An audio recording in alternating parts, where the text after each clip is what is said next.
So after 3.5 years of full-time van life in that Peugeot Boxer over there, here's 10 things I regret about my build, and here's 10 things that I love. Come on. So first things first, let's start on the outside of the rig. The ladder. At the time I bought this one. It's the aluminium one from, I think they're called Rhino Commercial UK or something now. I think they used to be called Rhino roof racks. It's the same as the roof rack I've got up top, but I'll get onto that in a minute. This ladder originally was aluminium covered, and I decided to spray it in order to make it black. Well, they now do a black one on the website, but they didn't at the time. So I bought the aluminium one because it was lighter by about 4 kilograms than the steel one.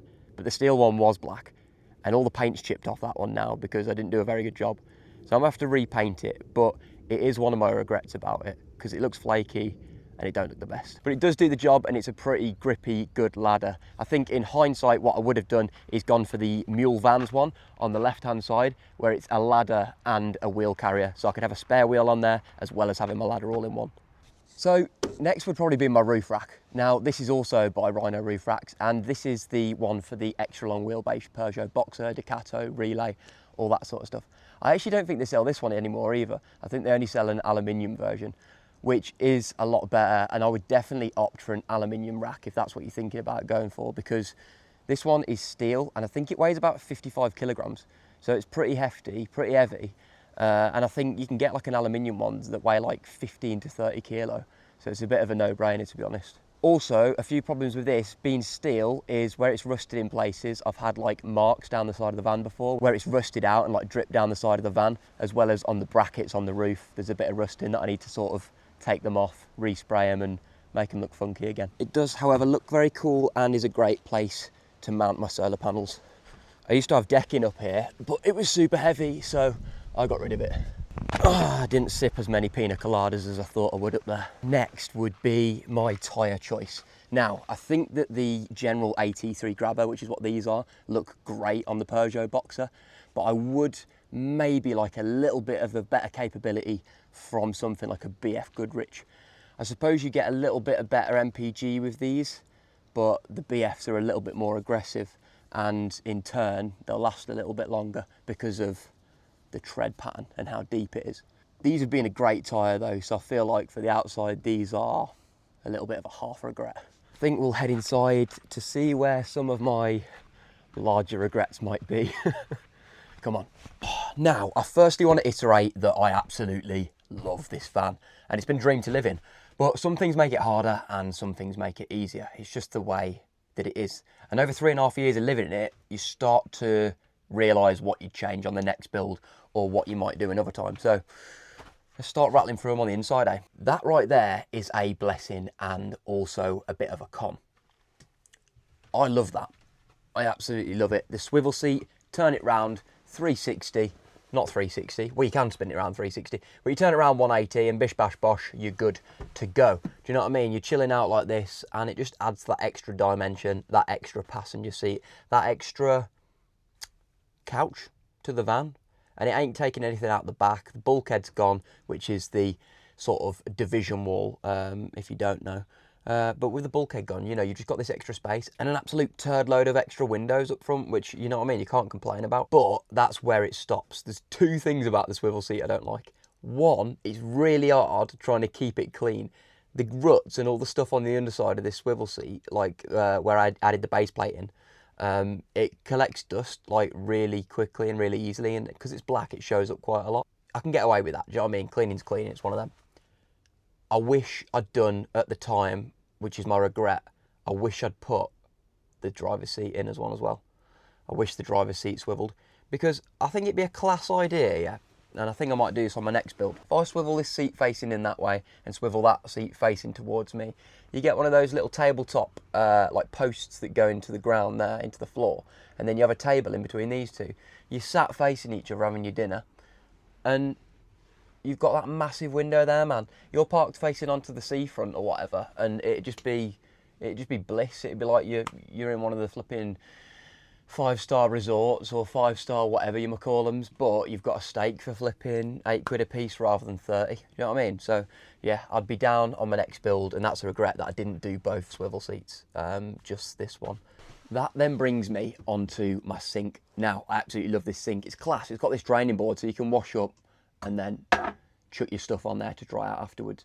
but the washing board isn't big enough to fit all your washing up on, which is a little bit annoying. So I always end up putting a tea towel on this side here, which gets drenched, and in the winter it takes a little bit of the mick to get it dry again.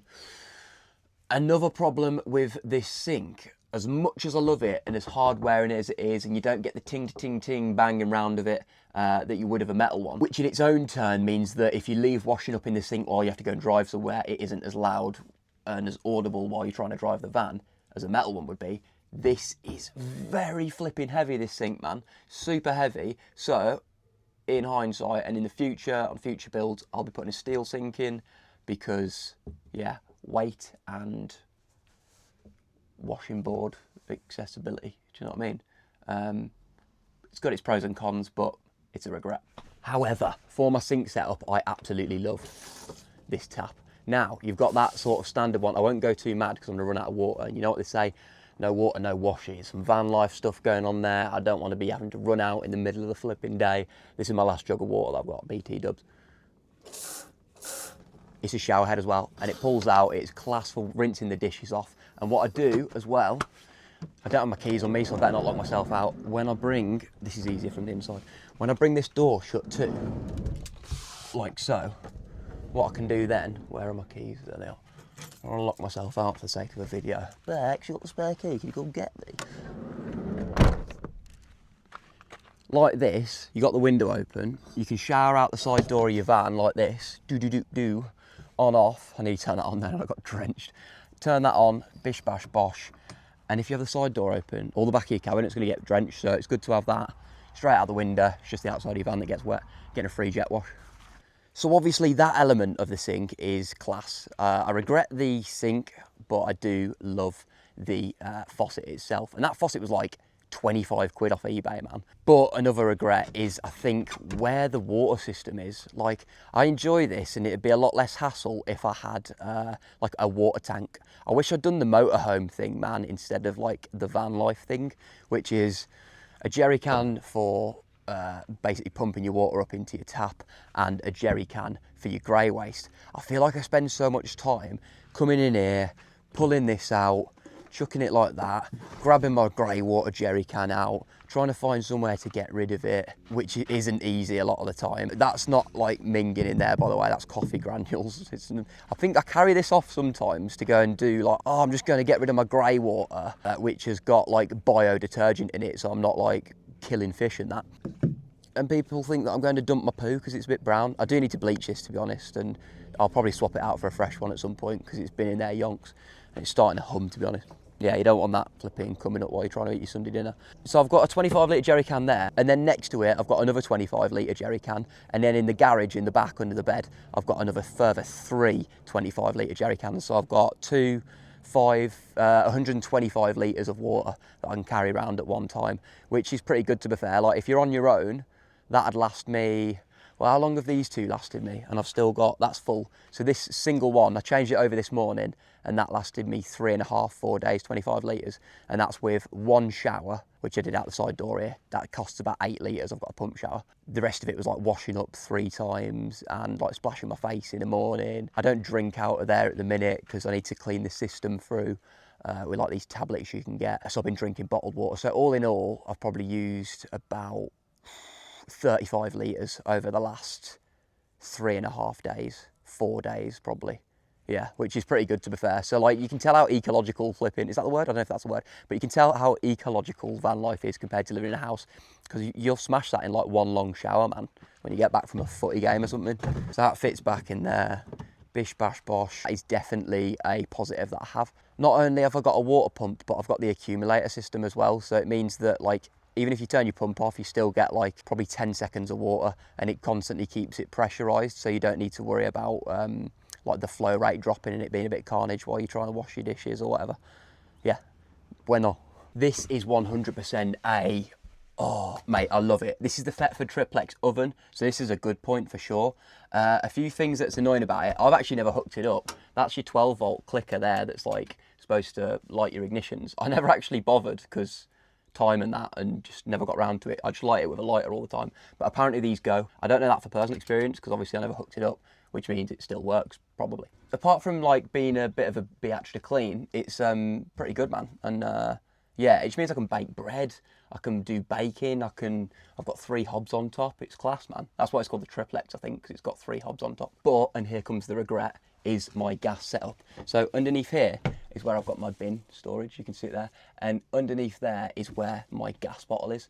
Now I've got a 13 kilogram gas bottle, but I feel like it takes up an unnecessary amount of space and time changing it. So personally, in order to remedy that, originally I should have probably chucked an LPG system in, like an underslung tank, which is what my brother's got on his. I'll definitely do that next time, I think. If it isn't that I opt for electric, not sure yet, just trying to figure things out. I think you can get like for 350 quid on like eBay or like some gas sort of online company. Like just chuck it in, underslung LPG tank. You can get like a 13 or 12 or 13 kilogram underslung gas bottle that just saves you a load of space in your kitchen, man. Especially if you've got like a smaller rig, like a medium wheelbase. So yeah, it's definitely worth investing in that. And I think it's about 350 quid. I've probably spent that in gas over the last 3.5 years, extra on top, because it's like 12 quid to fill one of those up, and it's 55 quid to change that thing. So it's definitely worth doing. It's a lot cheaper. But for reference, gas-wise, that's a 13 kilogram gas bottle, and that lasts me about, depending on how much we're smashing it, if I'm baking like bread and like cooking a lot, like doing a roast every Sunday, it'll last 2.5 months. But like, I don't think we get any more than 3 months out of it. It's about 3 months, but 3 months is about the sort of, yeah. To be fair, even if it is more expensive, 55 quid rather than 12 quid that you get with LPG, 3 months, 55 quid, gas. Electric's free from the sun and the B2Bs. Buzzing. So next, and a few people mentioned this on the van tour, this wall. This wall was white for so long, and I really regretted it about the build. I was like, it just didn't have the je ne sais pas, do you know what I mean? Je ne sais pas pourquoi Rodney. So I added these a while back, and then I built a bookshelf. And then recently I put this world map that's cork. I got it off Amazon for like 20 quid.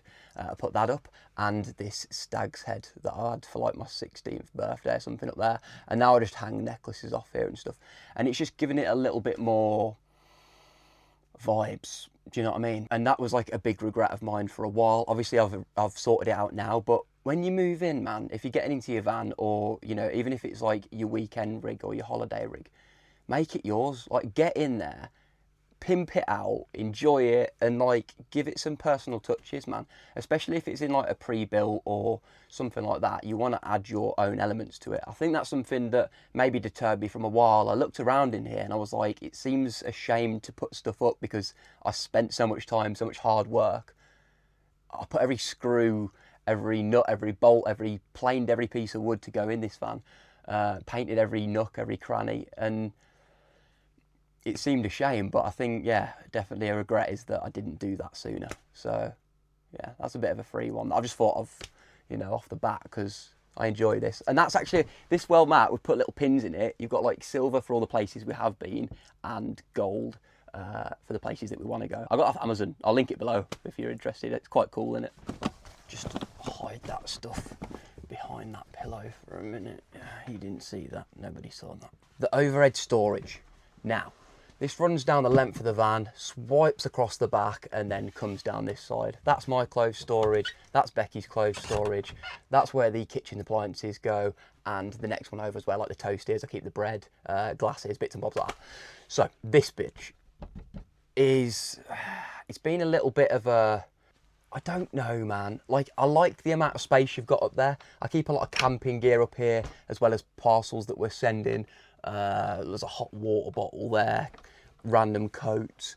To be honest, it's just a little bit of a flipping random drawer, but it's got quite a lot of stuff in there, and I feel like if I didn't have it, I'd miss it. So I don't really know. But what I will say is it's a little bit cozy as it is with it here, and it feels like a real vibe on a winter's day when the rain's clitter-clattering against the back windows. Clitter-clattering? Is it clitter-clattering? I don't know. But you've got this here, and it can feel a little bit colosto. It's worth its weight in gold, but it is a regret in the sense of, when it comes down to cubic meters of a van, you kind of like, it's not just the width, it's not just the length, it's the height as well. And by having that, I think it does make the space feel a little bit smaller. So it's a semi-regret, half in, half out. I'm on I'm on the flipping board about that one, I don't know. But what I will say, this being an extra long wheelbase, I've never seen a wider van. Like the Peugeot Boxers are like so wide, man. Because it is, man, it's a pretty big feeling van considering how short the wheelbase is. It says it's an extra long, but it's actually like 20 centimetres or 30 centimetres shorter than a long wheelbase Sprinter. So you've got the width on your side and it's a great sort of chassis to build on. I've said it before and I'll say it again. Underneath this bench, I've got a shower tray, or well, it's a rather large, oversized sink. Now, it's good for some elements, like if you want to scrub your boots in there, dry off some gear, you can kind of basically just get down on your knees here, flat this up and use it as kind of like a washing room, what do you call them, like a pantry, a utility room. That's what's good about it, scrubbing your boots, all that sort of stuff. If you need to like wash a tent down or soak some wetsuits or something like that, if you're a surfer dude. The original intent for it was a shower. Now I built a curtain that magneted up here to here, it'd go around you, and then you have the shower to come over to you on the shower head there. But the problem with that is like, it just sort of like the shower curtain was too close and it stuck to me, and it worked for Beck, she was happy showering in there, but it just wasn't the vibe for me, man. I'm too lanky and gangly. I had like my knees up round my head. It was all sticking to my arse. I was just like, it's not working out for me, this. I just never really liked the idea of having a massive shower crammed up in your van. Like, I just feel like it really blocks out light in places, and it can cause just a little bit of discomfort. But we've utilised this space anyway. Rather than a shower tray, everything's just been kind of thrown in. You've got spare shoes, jackets, and all sorts of bits and bobs. I am overheating. One sec. That's better.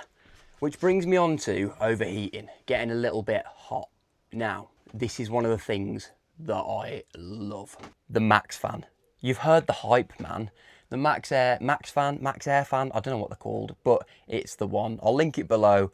It's just been absolutely amazing. Like, press of a button, pops up, chuck it on all sorts of different settings, like low, high, suck, blow, does it all. I nearly got tempted into the sort of cheaper ones at the time. And I'm just really glad that I didn't, because I've just been so overwhelmed with how good it is. When I crack the back windows, which are absolutely awesome, by the way, that is another love. Crack those back windows on the back of the van. They're on eBay. A lot of people ask me about those. Crack them open, put that on suck so it pushes all the air out, close every other window, and it just draws a beautiful breeze across your body, whether it's flipping summer, if it's winter, it can bugger off all the condensation out of the van and just make it more of a livable, comfortable environment. And yeah, honestly, class bit of gear. If you're umming and ahhing sitting on the fence and you can if you can spare the extra money, go for it, man, because it's top dog, it's top notch. This is a serious regret. 1 second. Ow. Ow, why, you ask? Because these are just blankets, mate. Because for some reason, I thought, well, I just never got round to it. I still haven't got round to it, and I will, because I'll have to do it before I sell it. But I've got no foam on these. I've got no foam on these seats after 3.5 years. I think this might actually be why I wake up with agonising back pain most days in the lower back. Like, get foam on your seats. Like, why did I not do this? Like, I don't know what I was thinking. Well, I know what I was thinking. Cool, getting foam and then getting them covered, that's expensive. So I didn't. I'm all right sitting on my flipping sheep fur that Becky's out in the woods on currently, so I don't have it here. Go for it. Definitely don't get sucked into, like, I've seen people and a lot of, like, the Instagram vans will have, like, what you put on your outside seating in the back garden that looks a bit bougie. You, like, chuck that on. But I've seen people, like, what looks like they cut the ribbons off the ends and chuck it down on the benches. Invest in some foam and cover it, man, because I so regret that. I'm going to do a couple... I've stretched this t-shirt neck on. I'm going to do a couple more bonus ones. So I don't think this bothered me for a very long time, but in hindsight, I should have done it. You see how I've got these two spotlights over there? Both of those are over where I do the washing up. Perfect. They can stay where they are. But these two, there's one here and there's one back here. With those, they're slap bang in the centre of the corridor as you're walking down. So it's a little bit of a pet peeve, and it's a lot worse when you haven't got a cap on. But I'll show you. What happens is, you're walking down this corridor,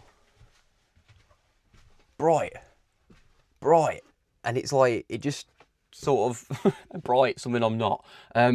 It just it sort of, I'm getting blinded by the lights now, do you know what I mean? I'm overexposed, I'm all carnage.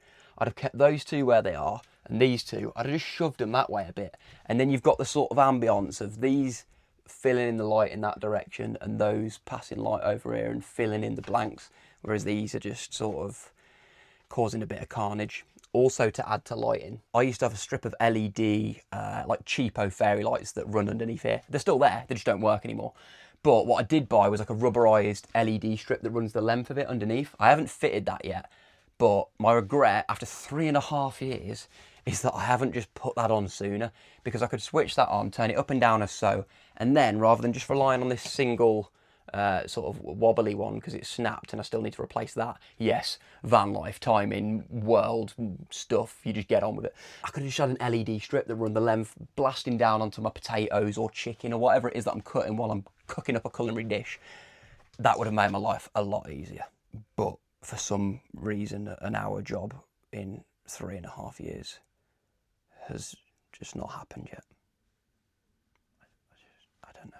Projects.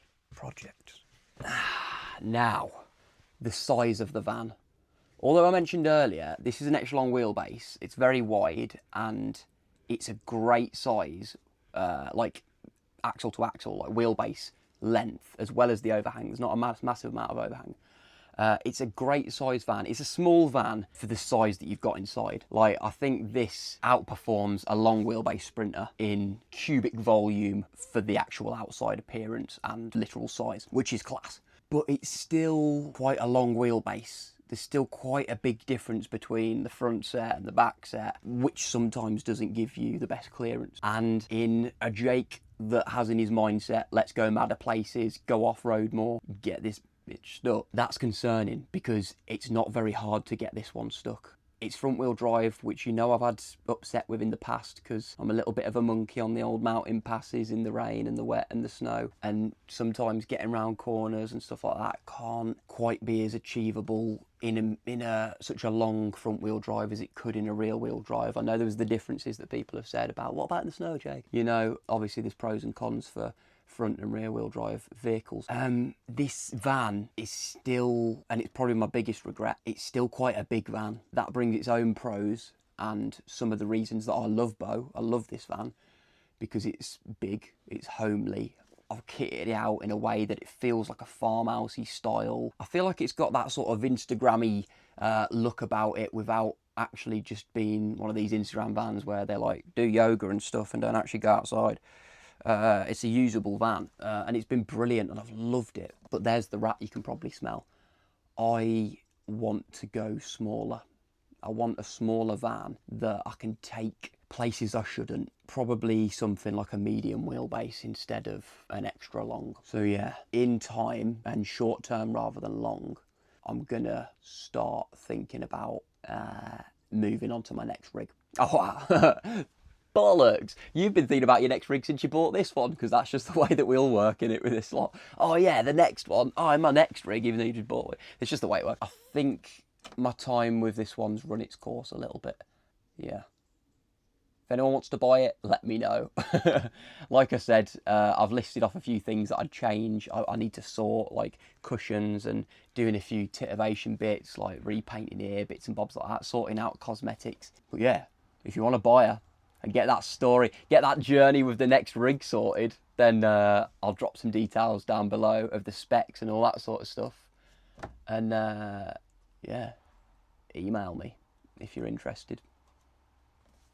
This could be your home or your adventure van. But yeah, man, I think that's it. That's probably my biggest regret. I'd have gone smaller because of the lifestyle that I live, as well as all the other bits and bobs that I've mentioned through this video. But one thing to bear in mind is that I absolutely adore this van.